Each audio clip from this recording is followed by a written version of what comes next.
Are you looking to do deals and master flipping houses? Welcome to the Do Deals Show with our host, Mr. Tim Mai. As a successful investor and mentor to many real estate investors, Tim's students consistently run 6- and 7-figure investing businesses. Each week, you'll hear from top real estate investors who share the best strategies, systems, and secrets that you can use to be more successful. Tim and his guests will pull back the curtain for you to learn their exact tactics, tricks, and tools that are working best right now in today's real estate market. Now, let's welcome Mr. Tim Mai. Well, hello everybody. Welcome to this interview. Today I have Ken McElroy on the line with us. Ken is an amazing real estate investor. He's been doing this for over 20 years. Started with a 2-bedroom condo and have grown it into a real estate empire with over 10,000 units of multifamily, over 1,000 units of self-storage, 60,000 square feet of commercial office space.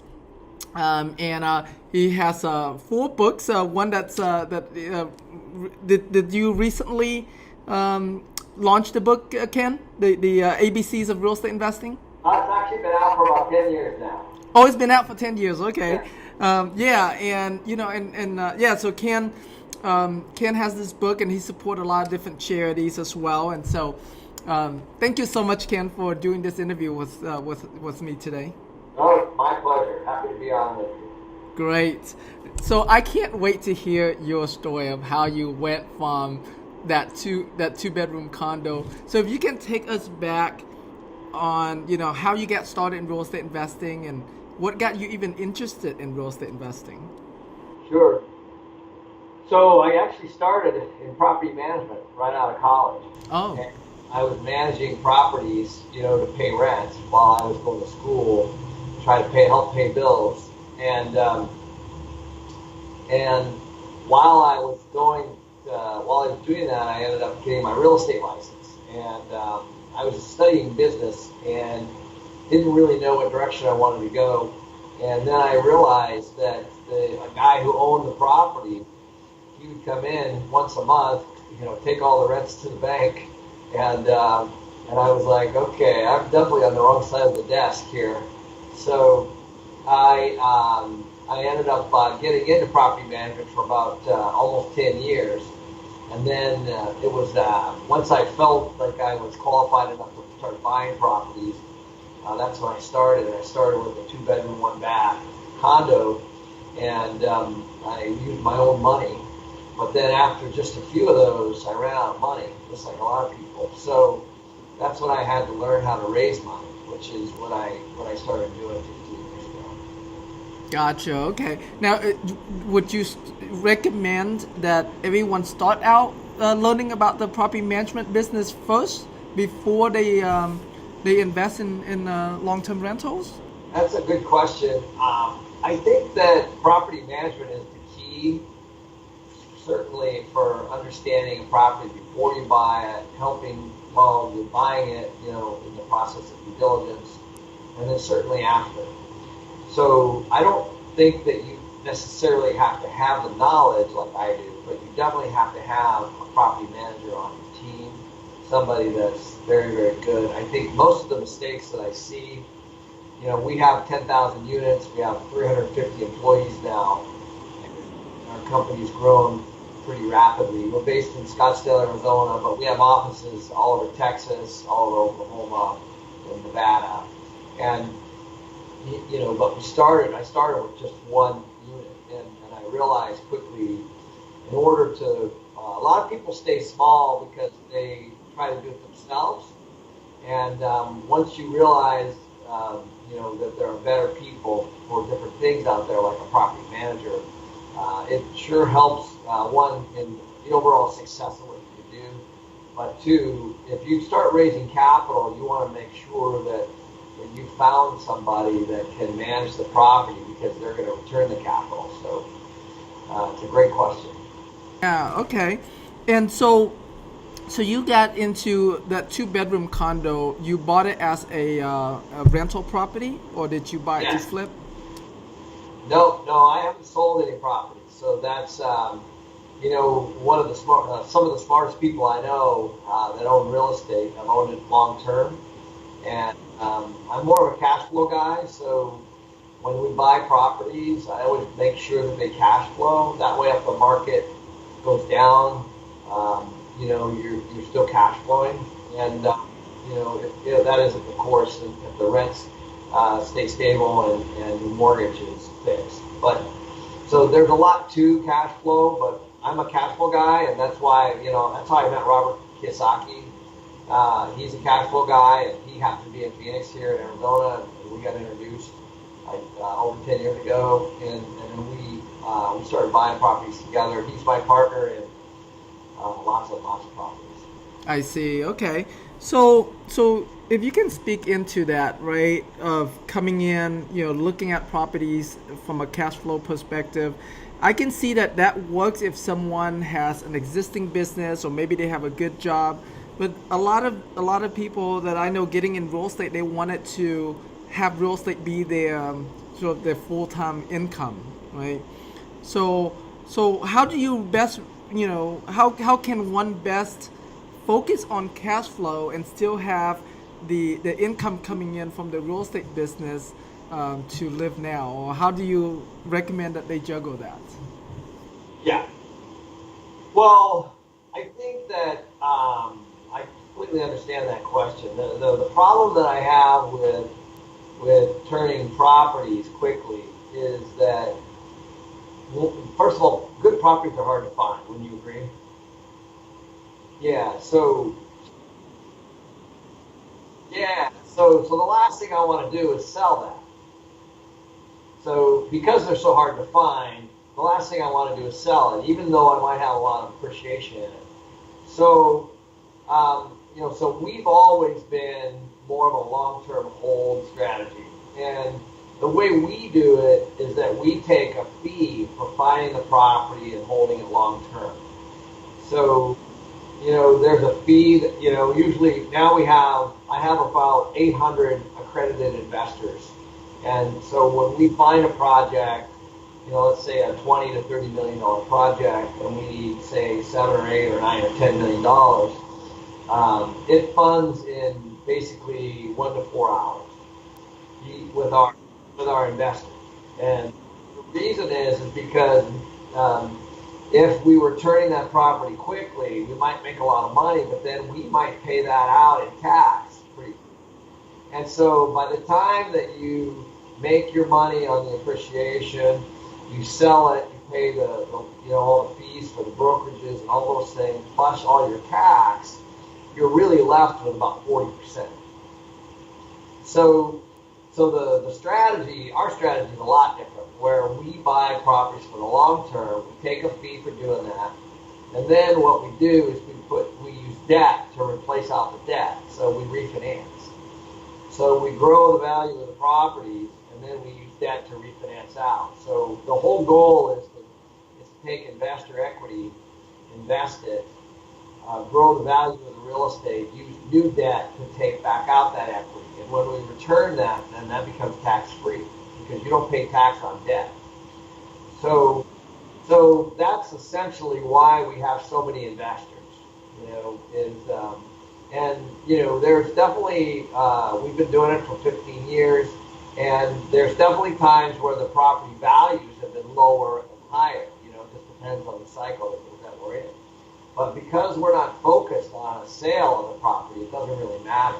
We're just working on the operations, making sure tenants are happy and the rents are maximized and expenses are in line and things like that. Okay, so you basically you pay yourself or your company like an acquisition fee upfront. Yes. Okay, Exactly. and then you look to cash flow these. Now, these investors that you bring on, are they strictly lenders, or are they also do they do equity participation as well?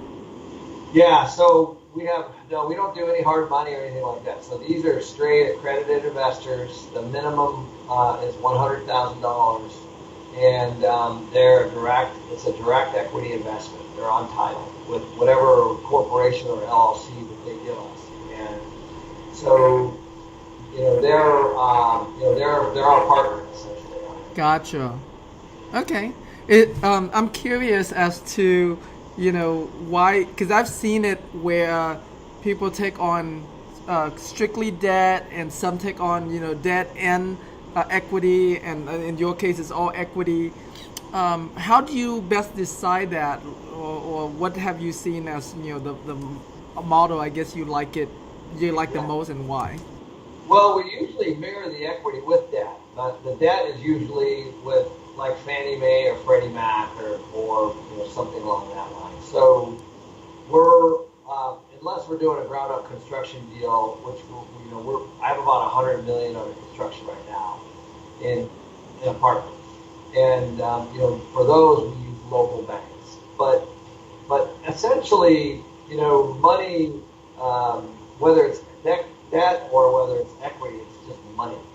So it's all other people's money. So usually my investor money usually requires a higher number, a higher return than say bank money. At least that's the case right now. So we're getting debt on our properties for 4% fixed, and but the equity, from our investors, they're going to want more than that on their return. So a lot of times when you're buying something, you have to take a look at both the debt and the equity, and just see what the cost of the money is. I see. Okay. So let's go back a little bit. How did you grow from that 2-bedroom condo? And yeah, share with us like your growth. If there was a strategy, or it kind of all happens, or what? How did you go from there? Yeah, that's a good question. I think what happens is once I kind of committed to buying real estate, all I really wanted to do was buy 4 deals in the first year. Okay. And I did that, and then by the second year, you kind of know how to do it, as you know. And I started all of a sudden having all kinds of small deals, and so at the end of the second year, I had over 20 deals that were all small, and so at that point, I started to buy larger, multi-unit properties. And because the math is still the same, you're still income and there's expense, and there's net operating income, you still need debt. And at that point, I was using investors. So now I just needed to raise more money. And so as we started to buy the bigger properties, then I had to grow my organization. And it grew, first I had 1,000 units, and then I had 2,000 units, and then I had 4,000 units, and then I had 8,000 units, and now we have about 10,000 units. So we have almost $1 billion worth of real estate now. Wow. It took 20 years, to get there, and I started with just a 1-bedroom or 2-bedroom, 1 bath. So it's a long process. I turned it into a business. The truth is, I didn't know what I was doing. I had to learn how to hire accounting people. I had to learn how to hire an HR person. I had to learn how to hire a CFO, a COO, all those things. So each time you get to those points, you just have to reach out to your team and ask a lot of questions and not be afraid to fail. Gotcha. Okay. And did you have a gradual, like you started with the 2-bedroom condo, and then duplex and fourplex and 20 units, and kind of gradually grew, or did you just jump in? Yeah, exactly. That's exactly what I did. I gradually grew, and I had 4 unit, 8 unit, and then I just you start to learn how to deal with multiple tenants, and you start to deal with real property management issues, and that's why having that background for me was extremely helpful. That property management is key while you're growing, because especially when you start raising money, if you don't have the rent coming in, then your investors aren't happy. So the property management is a key part of that initial growth. I see. Okay. And what your apartments now, on average, how many units are they? I think on the average we're a couple hundred units per property. Okay. And at a couple hundred units, are you now do you like your competitors, I guess, if you say that, are they more institutional now or no? It depends on the market. So if we have a lot of properties in Dallas, and so in Dallas you'll find a lot of institutions bidding on the same stuff that we're bidding on. That doesn't necessarily mean that they're going to get them, because there's the whole process of actually buying.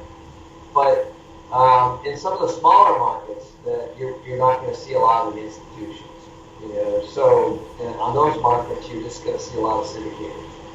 So it depends on the size of the market. You don't actually, believe it or not, you don't see a lot of institutions in Austin, because Austin's considered a smaller town, even though it's one of the hotter markets in the country. There's a lot of institutions in Houston, where you are. There's a lot of institutions in Dallas. There's not that many in Fort Worth. There's not that many in San Antonio, but many are there. I see. Okay. And I know you don't just buy properties, you actually build them from the ground up as well, right? Yes, yeah. We're building, just in Arizona though, we don't build in Texas. Right now we have 3 projects under construction, all around $30 million each. And, oh, wow. Yeah, and so those are all 200 to 300 unit apartment projects. Gotcha, okay. So when you buy them, are you buying them from banks? Like So we buy the foreclosures? land. We usually are buying the land from somebody. It could be a home builder. And some of the land I bought 7, 8, 9 years ago and held until the market got hot. And then you basically go to an architect, you pay them, $300,000 or $400,000 to get your design, you get that passed through the city. All this takes about 6 to 8 months. Then you take that whole package to a bank, and then the banks bid on it, for the construction loan. And so the whole process could take about a year, and then it takes about a year to build it, and then it takes about another year to lease it out. So depending on the size, a 300 unit project could take 18 months, but a 200 unit project you can lease out in a year. Gotcha. Okay, so that's for the new construction. What about the existing structures? Where are you buying them, and what class are they? So they're all B's and A's. So we like B's. We like Class B properties that are that have been neglected. Maybe they need paint, they need roofs, they need parking lot. Maybe they're really well located. Maybe they have a bad management company, or maybe their owner managed and the owner's not managing it so well. Those are the kinds of properties we look for. We look for what's called value add, which is can we go in and spend $3,000 or $4,000, $5,000 per unit and put in wood floors and new appliances and paint and all that, and can we get $75 to $150 a month in rent increase? So that's generally what we look for. I see. That's a great way to raise money, because if you have a value add, then your investors can see what the plan is long term. Right. Okay. Now, a lot of people that I interview that do apartments, they typically invest in like C's and B's grade properties, but you do B and A's. Can you explain, like why you choose the A, the A's and the B's instead of the C's and the B's? Sure. Well, we do B's. So, but the reason that we don't really do C's is because sometimes those are properties that are built in the 60s and the 70s, and you can run into boilers, you can run into lead paint, you can run into asbestos, and you can run into what we call functional obsolescence, which means that maybe they have like a 3-bedroom, 1 bath, or a 2-bedroom, 1 bath, and they don't have washers and dryers, and not in every case, but a lot of times the C properties that we've been looking at might be flat roofs and look more like a motel, and we're trying to attract a little bit different resident. I know friends that do C's and they do very well with them. It's just not what we do. But we have a lot of new construction, so we have. I would say our tenant base is a little more affluent than that you would find in some of the C's. Gotcha. Okay. Now you also have storage units, and I know that's a very different animal. Which one do you like more, apartments or storage units? Yeah. Well, the reason I like storage units is because you don't have a lot of employees, right? And employees can, employees require a lot of work. So the reason I like storage units are, it's basically, most of them are all automated these days. So you can go in with, with a card, and go right in, and get, move your stuff in, move your stuff out. It's all done electronically now. So, and also, we're just now getting into storage. We've only been involved in it for a little over a year. They're very exciting. There's a lot. It's quite different than single family or multifamily or even office. But the way I look at it is, it's just a box. These are all small boxes that need stuff in them, and you collect rent. And it's also, you don't have to deal with a lot of the emotions around evictions and things like that, because basically if you don't pay, you just put a lock on the door. And that also makes it really nice, because most people, you want people to pay. I don't want to take people's stuff. Right. So, and the last thing I want to do is kick people out of apartments too, so it's just, it's a lot different, but in the right markets, they're very good.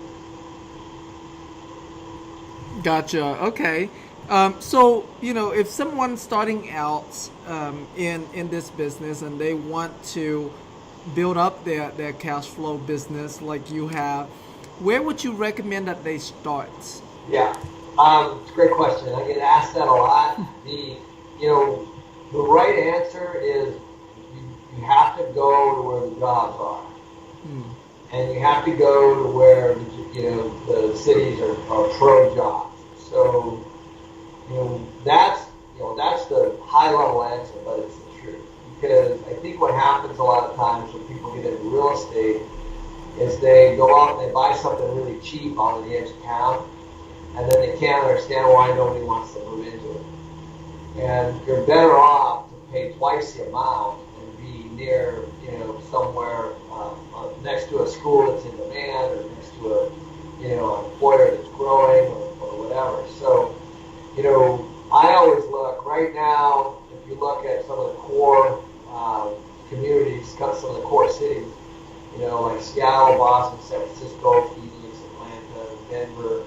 Those cities are really progressive, and they're trying to attract as many jobs as they can. And so, that's how I always start. And you want to, in my opinion, you want to stay away from the boom and bust markets. For like something that's really heavy oil and gas, like Houston. Houston was really, really good a year ago, and when oil went down to half, almost, as you know, being in Houston, it changed the market a lot. Now, that's probably a good time to buy it there, but the point is that that's a boom and bust market. I like to stay away from those because, I don't want a boom and bust market. I want a market to grow slow and steady, gradual over a long period of time. And that you can have the same problem if you buy next to a military base and they deploy, or whatever. There's just a whole bunch of things that you got to be careful on a boom and bust type of a city. Las Vegas is a boom and bust type of a city. What's out there? It does very well when the economy's growing and people have lots of money, because then they all fly to Vegas for a night or two or three, and then they fly back out. They spend $500,000 a day. When people are not doing well, Las Vegas gets hurt. So that's what I would consider to be a boom and bust market. So Gotcha. you want to be in markets that I think are good long-term markets. And another really good thing to look at is where all the seniors go. And, there's 50,000 seniors retiring a day, and where are they all going? Some are staying home, some are staying put, some are staying in their houses because they paid off, but many are moving to Florida, Texas, Arizona, New Mexico, even Mexico. So those are things, those are demographic shifts that I think you have to watch. The millennials right now, which is like your age, those kids are going where the jobs are. So I don't blame them. There's a lot of people still living at home, and the last 10 years has not been good for job growth. So, if you can find properties in markets that are going to have good future job growth, you're a real estate as well. Gotcha. Okay. Yeah, which is, something you mentioned earlier before we started this interview, how you look at you look at real estate investing as a long-term business, right? And so I can see how all of your strategies, from the market that you pick to the type of property that you pick, it's all long-term based. Yeah, it is. And just as an example, you know, in 2007, 2008, when everything fell apart, I bought $500 million worth of real estate, all at 40, 50 cents on the dollar. Wow. In Dallas, Houston, San Antonio, and Austin, and, just in Texas and also in Arizona, and all those markets that do well long term. And the rents have gone up, and while we sell the whole portfolio and make a lot of money, I would be stuck in a situation where would I reinvest all that money? So that's why we long-term hold, because if I sell everything and just put the money back to the bank, and now I have pressure on me again to try to put it to work again, because it's making less than 1% in the bank. So I would rather have it to work in real estate, paying cash flow, than paying tax on it when I sell and then stick it in the bank account at less than 1%, especially when inflation is growing at 3-4%. That means I'm going backwards. If I have money in the bank, I'm going backwards. So that's why I like to keep my money in real estate and move it to more real estate rather than sell. Gotcha. Okay. Let's talk about your book, The ABCs of Real Estate Investing. Yeah, this one here. Yeah. Yeah. Why did you write the book? I'm curious. Well, I had been hanging out with Robert and Kim Kiyosaki, and they became one of my investors like over 10 years ago, and they said, hey, you really need to take a look at, you need to put down some of your knowledge into a book. And so I had never considered writing a book before, actually. So I put that in there. The book came out actually in 2005, May of 2005. And it became #1 in the New York Times bestseller. Oh, wow. And it's continues to be a bestseller, Rich Dad book. And it's still over 10 years later, still incredibly best-selling book. So it's been great. I donate the money to charity, and I do some speaking too. And Robert, I just got back from Bolivia and London and Barcelona, Spain, and so we tour around and we teach financial education all over the world. Wow. What are some of the charities that you support, and what are you supporting now? Sure. Well, we have a whole foundation at my company, which is called MC Companies, I actually am not on that board, so my employees run the foundation. Mm-hmm. But we support cystic fibrosis, we support autism. Our company donated $100,000 to autism last year, and the year before. So all of our employees get involved on a charitable basis, and we have a policy called VTO, which is volunteer time off, and it allows them to take several days a year for whatever charity they want. Oh, wow. And we pay for them to obviously take that time off and dedicate whatever they want. But we have a bunch of money flowing into our foundation, and then the employees on the board kind of determine which foundation or what money goes to that foundation. Last year we supported 26 charities, including autism. That's awesome. Wow. Okay. And you have two boys, 16 and 19. I know you mentioned the entrepreneurs as well. Have you been teaching them a lot around real estate investing? Does that look like something that's gonna be a big part of their life? Very possible. It's they're teenage boys, so they don't listen, of course. But I think I started. Obviously, they've been around Robert and Kim Kiyosaki. They've been around the Rich Dad folks for a long time, since they were born.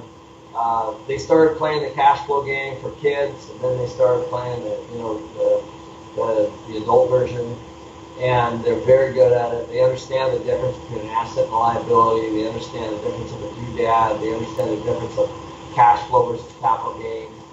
And so we started that way, and then naturally we rolled into small little businesses. Like they sold golf balls in the summer on a because I live on a golf course up in Idaho in the summer. They were making $1,000 a summer, and then they rolled that into a wallet business, and then they rolled that into an online marketing business. Now they're doing iPhones. They're doing barter, on eBay, where they buy and they try to sell for more. So I've just been working with them to try to make them financially educated, and it's completely worked. They haven't asked me for money in 5 or 6 years.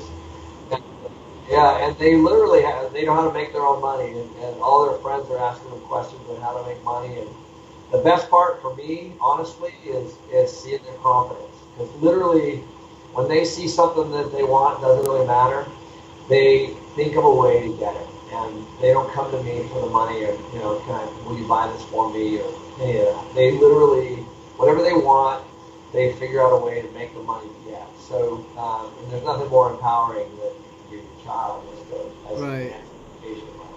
That's awesome. They have a great dad to model after, so that's great. So Ken, I'm the listeners by now, I'm sure that they'd love to be able to reach out to you. They where would you like to send them? If someone wants to either learn more about you, your company, invest Sure. with you, where would you like to send them? Yeah. So the best place is just to go to our website at www.mccompanies.com. Another way is I actually have an online video subscription service that people can go to. I have several hundred videos online that talk about everything from entrepreneurship to raising money to property management to due diligence, all those kinds of things, how we structure deals. And that's at www.kenmcelroy.com. That's KenMcElroy.com. So those are two ways to reach out and ask any questions. We have a forum where people can go talk on that forum and get educated and throw out questions. And, our investors. We have a lot of different types of people that answer those questions. And so it's a very active little community. That's awesome. That's great. Okay, so mccompanies.com and kenmcelroy.com. That's right. Yeah. Awesome. Thank you so much, Ken, for this really awesome interview. I appreciate you greatly. Thank you for all the wisdom that you share with us today. Oh, it's my pleasure. Yeah, thank you. Good luck. All right, thank you. So yes. All right, everybody. With that, I hope you got a ton of value out of this interview today. Do rate us, give us feedback, share it with your friends, and happy investing. And we'll see you on the next interview. All right, bye everyone. And that's our show for today. If you have any questions or would like to get further training from Tim Mai, please visit our website at www.dodeals.com/Tim.